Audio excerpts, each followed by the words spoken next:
Hi, my name is Sam Johnson and I am a voice teacher. Today I will be reacting to and analyzing Monica performing So Gone for the NPR Tiny Desk Home Concerts. If you are interested in signing up for voice lessons with me or another wonderful teacher, go check out my website, vocalease.net. Silly of me, devoted so much time to find you unfaithful. I nearly lost my mind. Try to catch a house every night in an unmarked car, wondering what she had to make you break my heart. So she's singing very gently, like lower volumes and everything, but it doesn't sound breathy all the time, and that's a really difficult thing to do, to be able to sing really quiet but without having a lot of extra air. And I think it's an important thing as an R&B singer to be able to do both, to be able to use the breathy sounds and to be able to use these kind of more clear sounds. So far she's setting everything up in a way that makes me really trust her as an artist. And I haven't really listened to Monica before, so listening to the first 30 seconds and being like, yeah, I trust this artist to take me for a journey that I will have a good time with is a really important thing. Yeah, I'm gone. So unreal. You make me feel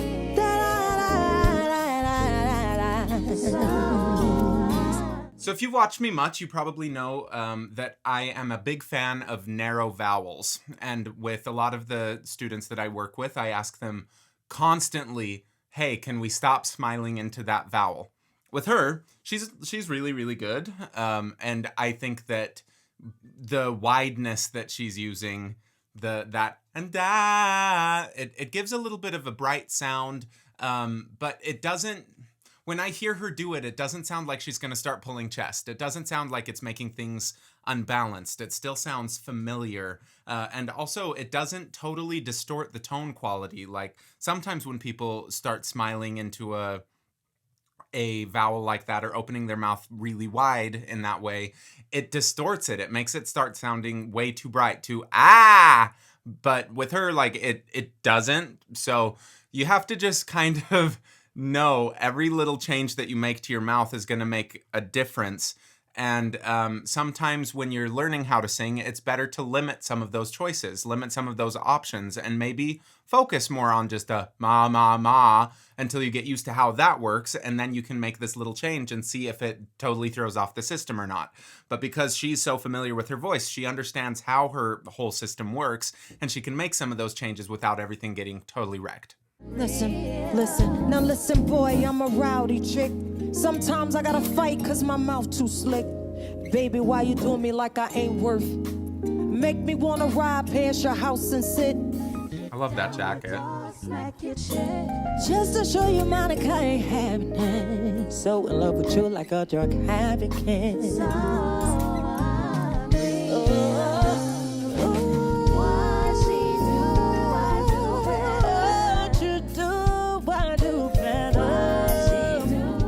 So the ooh, it sounds like it was a little bit headier quality. What's head voice?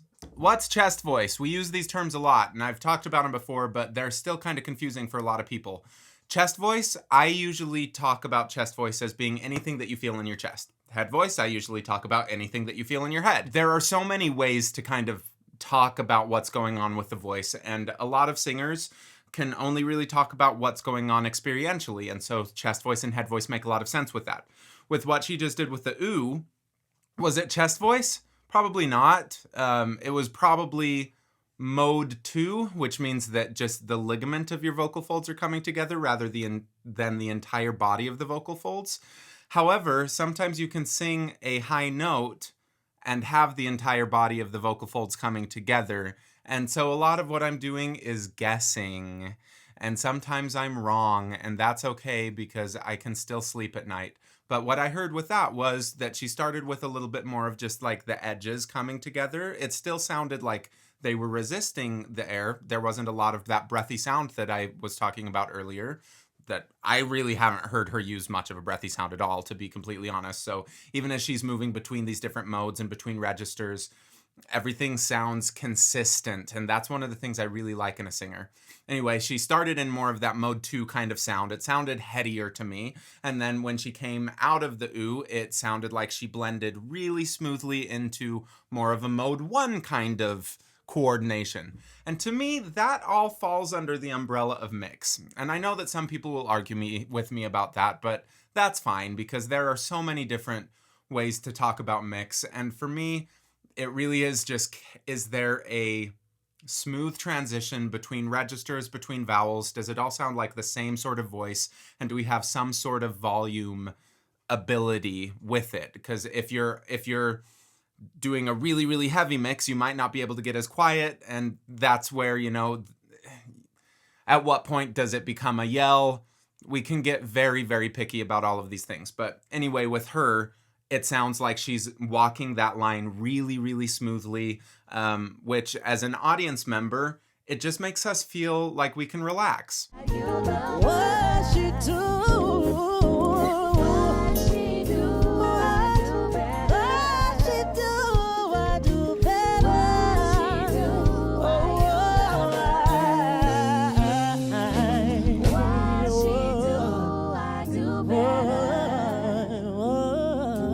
Yeah, so like all of the little mouth things she's doing is just because she knows that it makes different colors.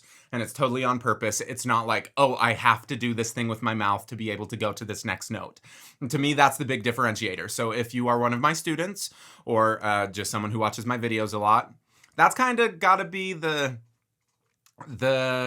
line. It's like, if you feel like you can do it the other way, the ways that I'm talking about most of the time, just kind of straight down ventriloquist mouth, and you feel like you're able to do that really well, and then you do a little bit of that kind of snarl, and you like the sound, you like the result of it, then you can use it. As long as it doesn't make you go so far away from that nice, normal middle ground place that you can't get back to it. But with her, it's like every time she goes away with something like that, it's in the context of knowing where she came from, and so she can go back to the more perfectly balanced voice whenever she wants. What she do while you love her? What she do while you love her?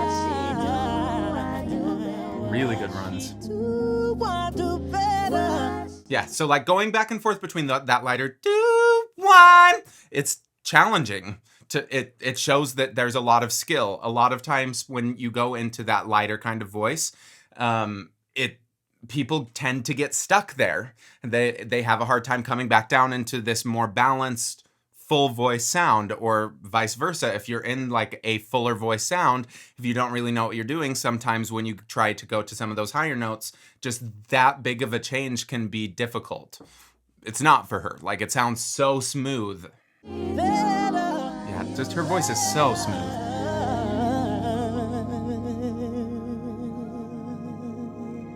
Yeah, great singer. Great singer. This is going to be a short video. She's great. I mean, I don't have any criticisms for her. She sounds really she knows what she's doing all the way through. She stays in character the whole time. Like, there wasn't a moment when she was singing that song that she looked away and I'm like, oh, that's a break. She doesn't know. She's not like telling me the same story. And also she's doing it in, what are those, 13-inch shoes? Jeez, those are very tall. Lovely sound, really smooth sounding voice.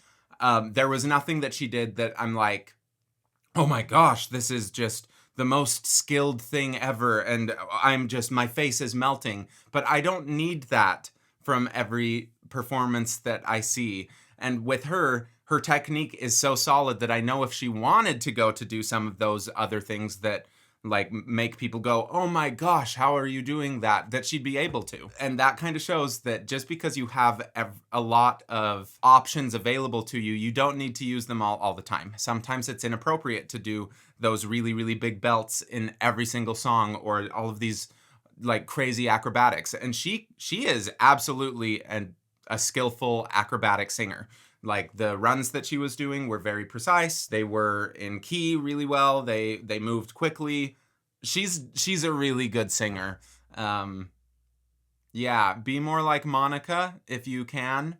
And if you know how to, send me a message so that I can learn how to sing that fast, because that sure is not in my skill set, and I kind of wish it was, but I've also just kind of accepted my voice doesn't move that fast, and I can work on some of that stuff, but it's never gonna be like one of these amazing singers. So thank you, Monica, for making good sounds out of your mouth.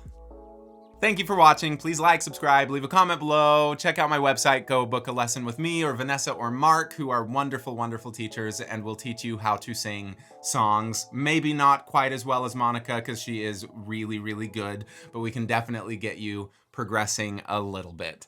Thank you.